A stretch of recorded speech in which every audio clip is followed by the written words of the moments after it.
Hey, that's pretty good. We all know who the Elemental Masters are. These powerful warriors have quite the history within the Ninjago franchise. They are also directly responsible for the powers of the modern-day warriors. Each of the powers of our favorite ninja and the other Elemental Masters are special in their own unique way and are all effective. Each has their own perks, and each have the ability to summon a full-on elemental dragon. On a personal level, we all have our favorite elemental power that we wish we could control in real life. Anyway, this is my list of the top 10 elemental powers. I've reviewed every elemental power from the series, and basically I'll determine which ones are the best. Also, keep in mind, opinions will follow. Let's get into it. Kicking off the list at number 10 is the power of Shadow. This element is very useful and is best used in stealthy combat strikes. This power enables its user to fully disappear into the surrounding shadows and conceal themselves entirely. This makes sneaking up on enemies and quickly escaping easy to accomplish. The power of Shadow would be a great power to have if stealth is your main battle style.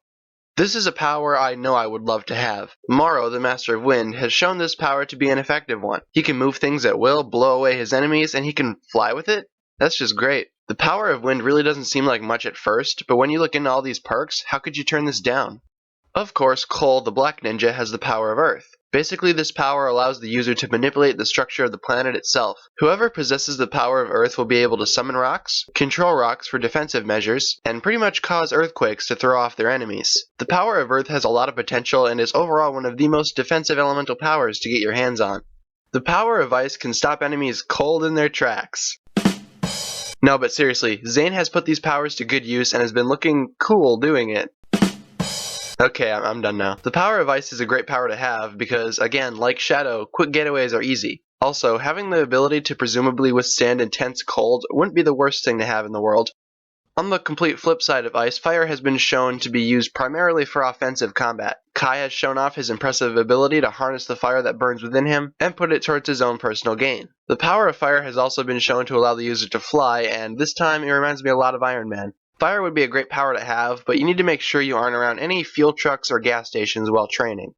What's cooler than being able to control the lightning? Lightning is another offensive weapon of an elemental power that is currently possessed by Jay. Jay has used lightning in a number of ways, and realistically it's probably one of the most deadly elemental powers out there. It's best to avoid being hit by one of Jay's bolts because I don't know anyone who's been struck by lightning because most people will probably be dead.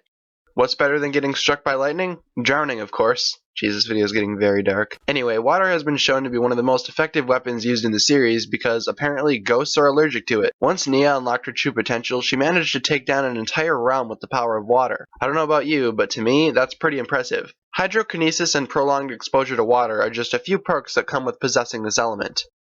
Why have one element when you can control them all? The power of Amber has been shown to be very useful in the show because it can basically absorb all elemental power. The user, in this case Skylar, simply needs to touch a person to steal and harness their power. Amber can basically become anything you want, as long as you know someone with that desired power. Amber is a great elemental power and is one of the most flexible powers out there.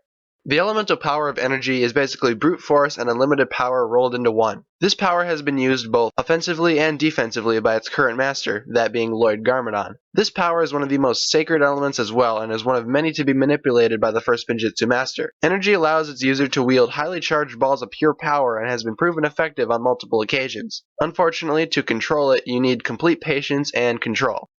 The most extreme and most powerful elemental ability has got to go to Golden Power. The primary weapon of the first Spinjitzu master, and later Lloyd, was used to combat the main villain of the series itself, the Overlord. This power will allow the user to summon the Golden Dragon, basically have full control over creation, and reflect a light so bright it completely erases the darkness. The user of this power needs complete undivided attention to his or her training. They must learn to harness the abilities of the most legendary and most sacred element in all of Ninjago.